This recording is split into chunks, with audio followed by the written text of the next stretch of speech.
Oh, pretty. Very pretty, this one. Oh, beautiful. Really immediate waft of rose, and it smells of really superb quality. I think it's Rose Otto.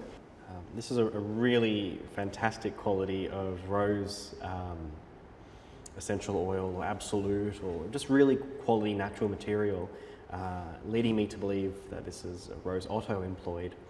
But there's delicacy and there's elegance and there's quite a lot of nuance here. I'm also getting something tropical.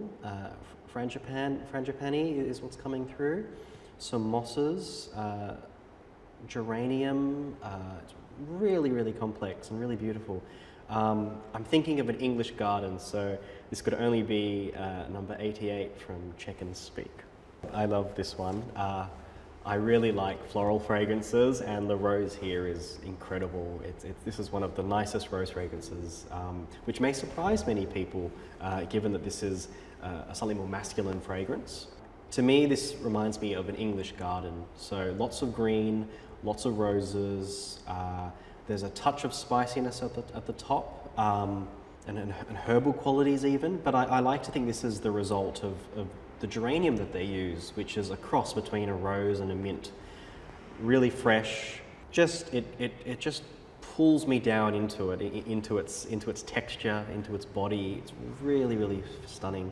I think that the main idea for me here is the idea of the English garden. I think that's really important because you can smell the entire picture. You can smell the pond and the body of water, the immense green and the immense amount of ornament here.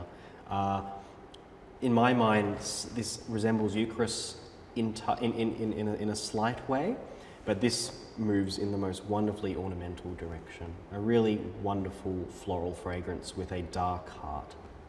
When I smell a fragrance like this, I am immediately taken to a morning scene. I think the classic image of stepping out into the garden in the morning, perhaps after a rainy evening, a rainy night, is what rings here for me. So this is a morning person in their morning dress, whether that's a morning suit or just really beautiful country clothing. This is British. This has got to be a gin and tonic. It's got to be, I dare say, something like Hendrick's gin because it's full of rose and cucumber.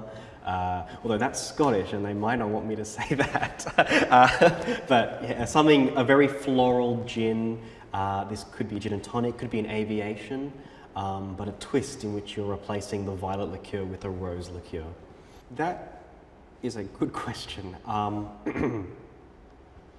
This fragrance it's an introvert full of surprises.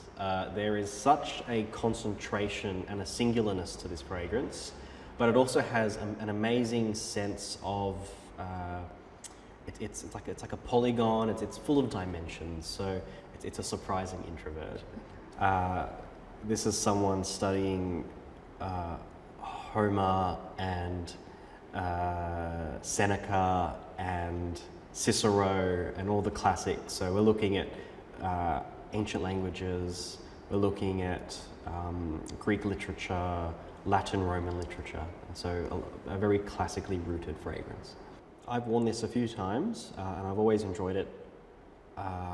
I'd say it's not an all-day fragrance, but it'll almost get you there. So I'd like to say 6 hours. So I'd rank it fairly high on the scale there, a 6 or a 7. Sillage. It's one of those fragrances that radiate initially, but then come really close to the wearer. So depending on these considerations, I'd say it's a initial 7, settling down to a sustained 4 value. This is fine.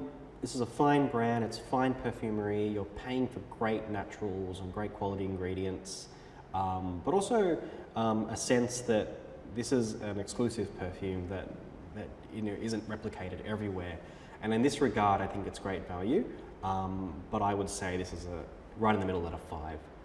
I think whilst this is considered a very deeply masculine fragrance, the freshness and the spiciness and the floral rose notes and the frangipani note here must be considered.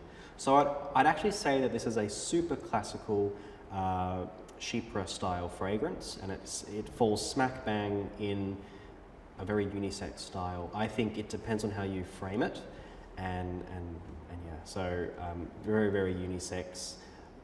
Could be seen as a feminine perfume with masculine characteristics, or vice versa.